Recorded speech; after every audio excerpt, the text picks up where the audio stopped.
didn't really know exactly what field I wanted to be in, so I was looking for a school that had a lot of faculty that then I could really choose from.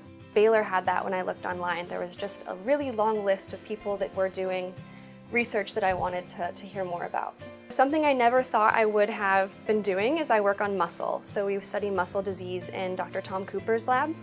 And it was exactly what I kind of thought, was that I met with a lot of professors, and from meeting with him and seeing the lab environment, which was really, everyone's very collaborative and helpful, I knew that was an environment that I wanted to be in. In the Texas Medical Center as a whole, it's kind of inspiring to be able to go to 2 blocks over and there's someone else that is understanding your problem, understanding the research that you do, even working on more of like a rare disease that we work on in the lab. There's still other people here that work on it.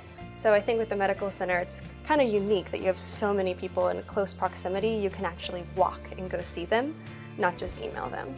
Houston, I was pleasantly surprised. The park system's been really great. I was able to buy a bike to go enjoy all the parks. My husband and I, we go to at least 1 or 2 plays every month.